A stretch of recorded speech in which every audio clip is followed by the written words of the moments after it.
It's the show that's wishing you a very happy Thanksgiving, and as a special treat / punishment, we are lifting the ban on puns, not only for our Monday morning headlines, but also throughout the show. Really? Yes. You just decided that unilaterally? Well, I wrote all the He's stuff. the leader of the show. It's a self-imposed ban. You know what it is, Brew? It's a way. It's also a way to minimize the impact of your Monday morning headlines. Yeah, Are you guys saying something's up? Yeah. Like that's exactly some foul play? Don't laugh at it. We're starting with the 3 Thanksgiving games. They're all tomorrow. First up, the Bears are going to be in Detroit tomorrow at 12:30. Caleb's coming off one of the best games of his career, and Lions coach Dan Campbell was very impressed. Okay, it's nice from Dan Campbell. Here's some passer range versus the Lions this year. Bake Show leading the way. Yeah. Of that group. Not a ton of success, though. Tough defense. What's the stat that here? Lions have only allowed 7 passing touchdowns all year. So pretty good. Number 1 in the league. Yeah. So do you think Caleb can get his first signature win?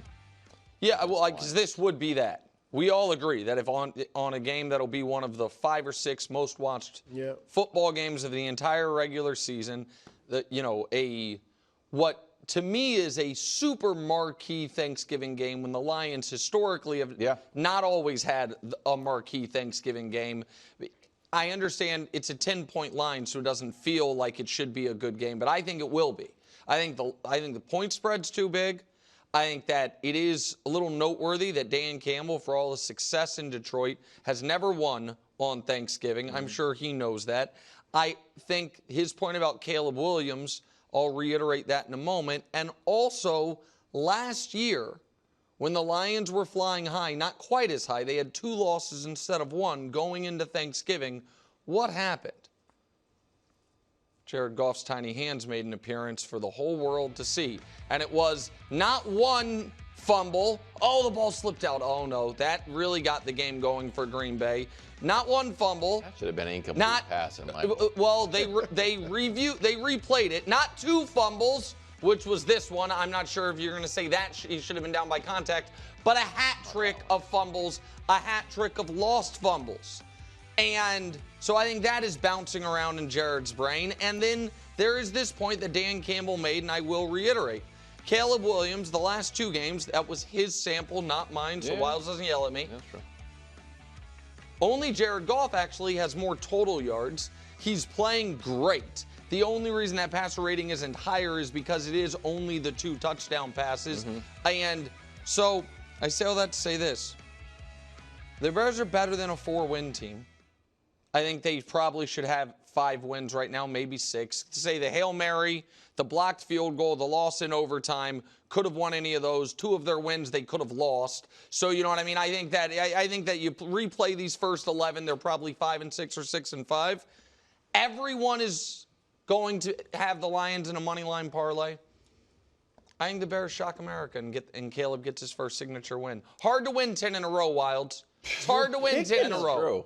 Wow, I thought you were just going to pick them against the spread. Well, that's Nick's picks later. But if I've got him to win, then those 10 points are also awful tasty. With your guts. I just think it's hard. Listen, even the best teams in football, as you say all the time, don't win every week. Yeah. Divisional games are hard. It's a short week, all of that. And I do think the Bears are playing better. They have not quit on Eberflus, even though they keep losing. People thought they did a few games. Yeah, it seems like they quit on Waldron, and then with the Waldron thing, they've been a different team. Wow. Look, it's possible.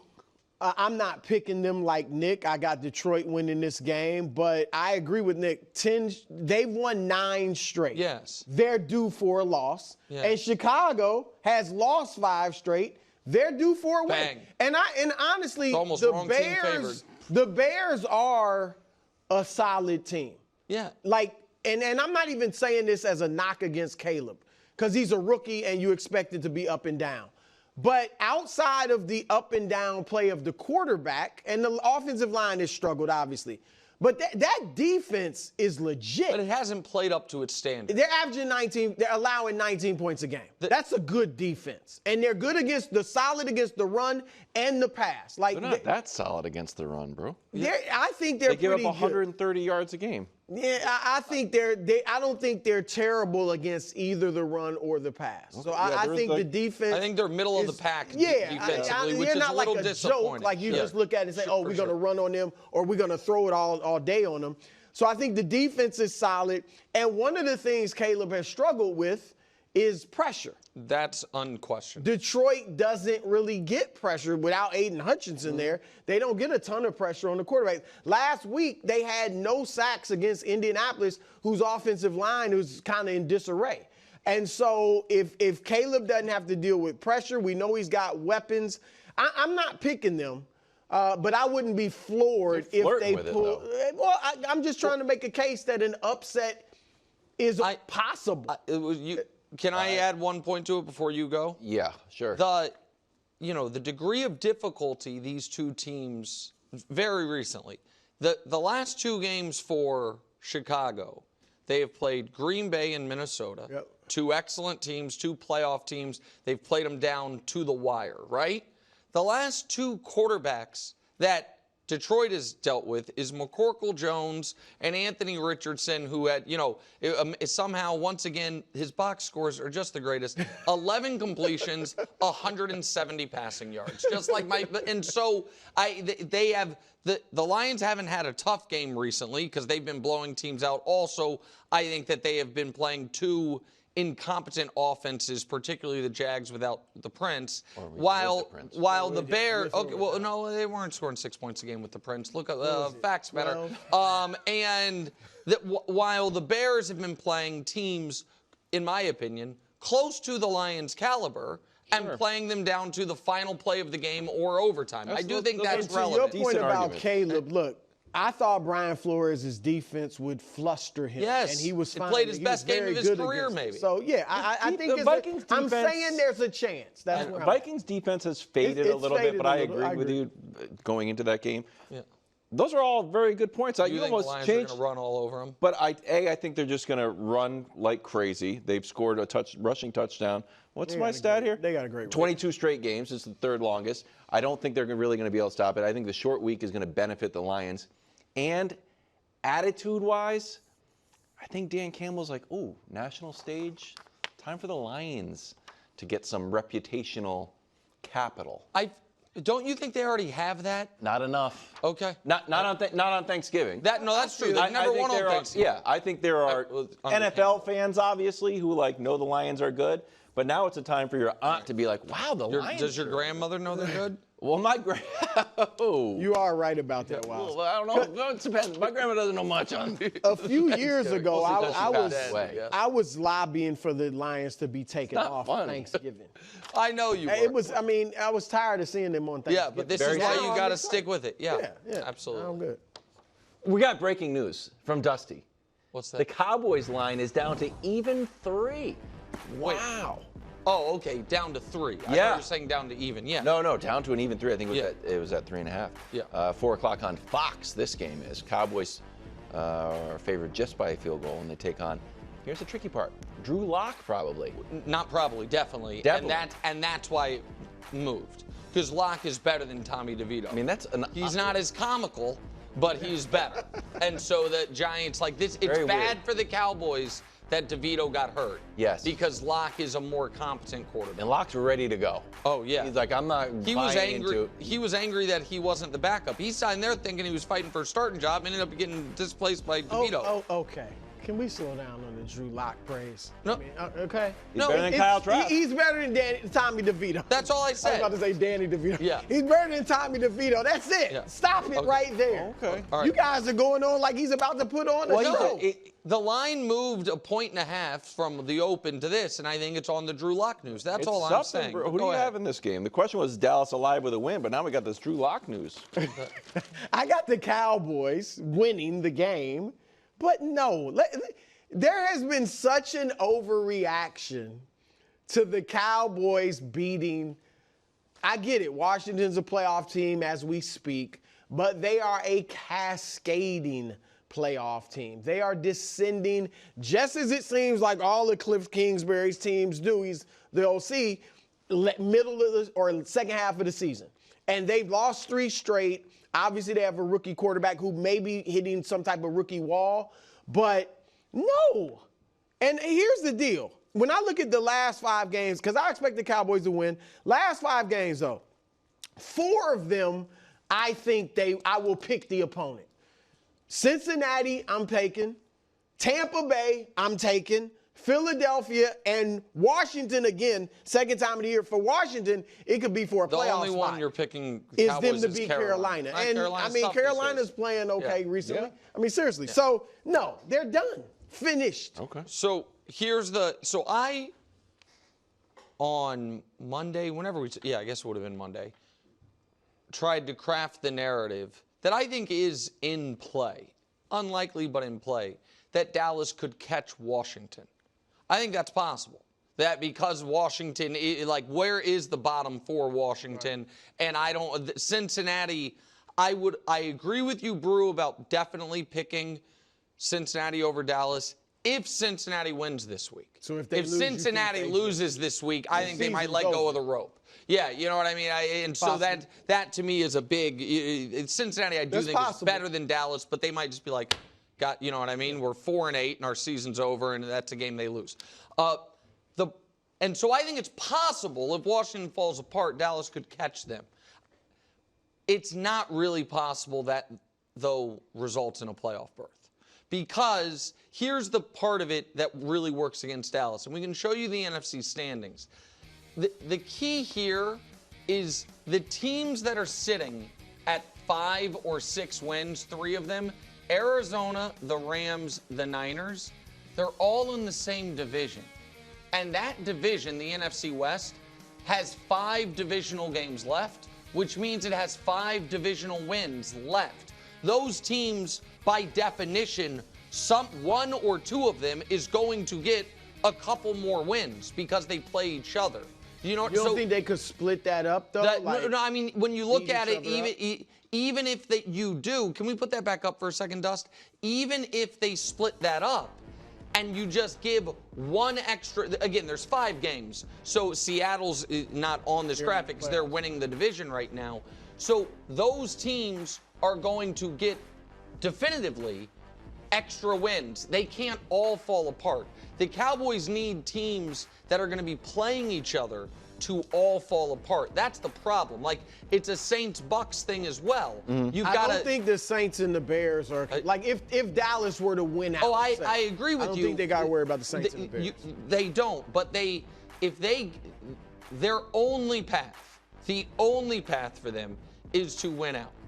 9-8 would not be a playoff berth for Dallas, and even if they get hot, winning out with the schedule you just said is basically an impossibility, and 9-8, because of what I tried to explain there, maybe I didn't do a great job of it, will not get them in. All right, so if they win out, this is the storyline I think is percolating for this game. Brian Daboll might not be gone. We thought he was going to be gone, might not be gone. Mike McCarthy, we heard this week, Jerry Jones saying, he's a good coach. They've been horrid at home. I think they're 14-1 in the last 15 matches up against the Giants. Mm-hmm. If they get a big win at home on Thanksgiving, I know it's not a big win. The Giants is a big win. I think a Thanksgiving Day win is a big win. I think Jerry will probably treat it like that. It would be. It's a little bit like. I mean, this doesn't really happen, but I view Thanksgiving Day games as monstrous. If Ohio State and Michigan, who are both good, but if they were both terrible and one beat the other, that's still a big game. And Michigan's not that good, but it's still it's a huge win for Ohio State. Exactly. Yes. But I know it's a little bit of apples and oranges. But if they can win in Dallas, I think Jerry will be feeling good. We're back on center stage just briefly on Thanksgiving. Okay. I think Mike McCarthy can sort of ride this. Right. That's the question for him, yeah. Right. No, forget the playoffs part. Wiles is saying, can McCarthy save his job? Yeah, I think the playoffs thing is largely dead once you guys especially with Cooper Rush. I mean, let's not forget he's on serious pumpkin watch. And so, well, I mean, I just pumpkin. Yeah, I was gonna say. Yeah, I don't even think so. This is what I'm not going to be around any Cowboys fans on Thanksgiving. But I'm curious if Cowboy fans what their rooting interest is tomorrow. Because I think most Cowboy fans desperately want, fair or not, a new head coach. And The flip side to what you're talking about, I think, is definitively Jerry looks at this as a big game.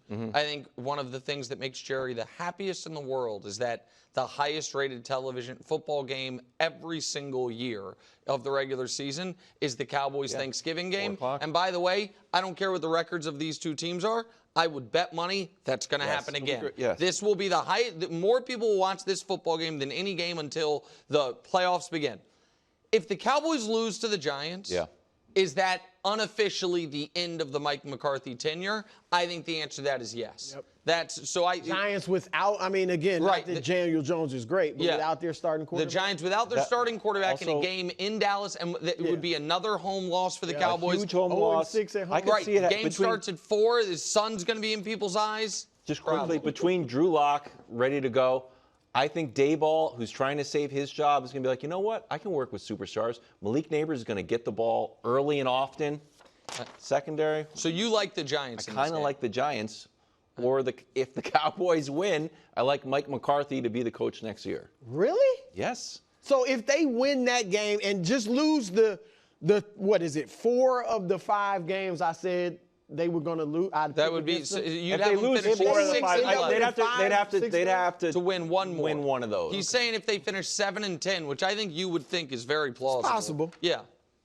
Wow. I think that would be bad for the Cowboys. Dolphins at Packers. This one's Thanksgiving night. It's going to be cold, Brew. 19 degrees. It was 12 yesterday, so I guess it's getting a little bit warmer. Tua says he's excited to change He's putting on a good front. A cold front, that is. He's excited to change the narrative about playing in the cold. Jordan Love, he likes the narrative, and he likes playing in the cold. Brew, you already take Green Bay seriously. Would you take them more seriously with a win? He planted a little seed in Tua. Coming from Miami, I'd take this. And you know what I mean? Just that's all Tua needs. You know he's doubting himself already. That's all he needed, Jordan. Good job, J-Lo. All right, because I'm insulted by this question. Should we start taking the Packers we don't seriously? really. I've been taking them seriously. They are my Super Bowl pick in the NFC. I got them losing to the Ravens. So I have been taking them seriously. And yes, if they beat, I'm not saying this is like a tremendous win.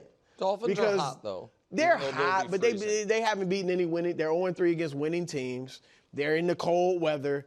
They should. The Packers haven't done great against current playoff teams. Well, they've played some tough Minnesota. Yeah, they in lost. Jordan Love's first game back. Yeah. All right, so he was, Remember, he was banged up in that game. Second half, he took off, and then they lost to Detroit.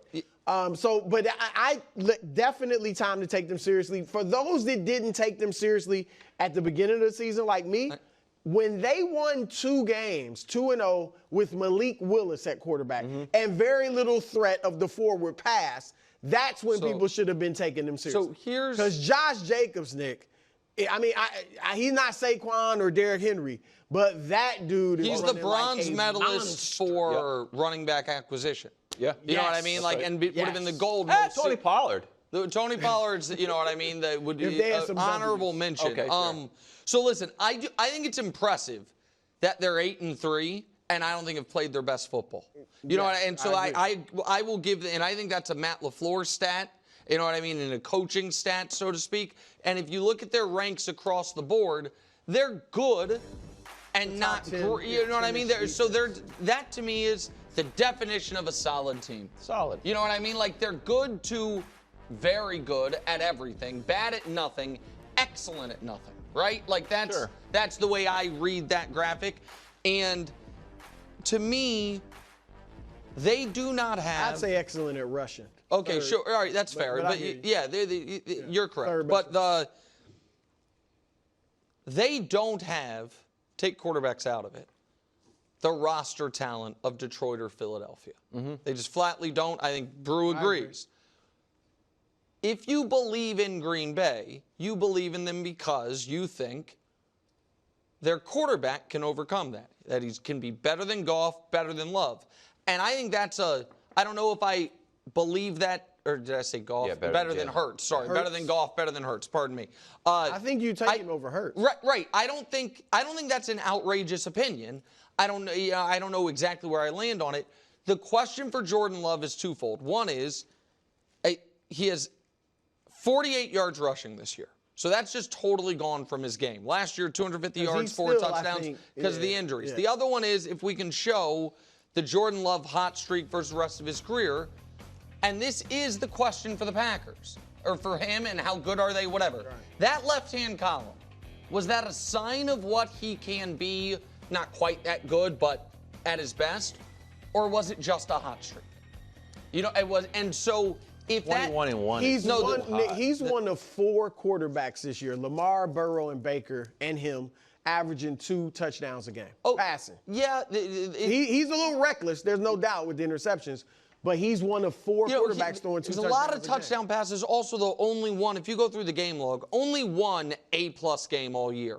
And I'm not anti-Jordan Love, but that, to me, the only way to overcome the fact that Philly and Detroit have flatly more talented rosters is if he can tap back into the player that he was during that hot streak. Otherwise, they're not good. Thanks for watching. Subscribe here to get more from the show and to check out clips from other shows on FS1.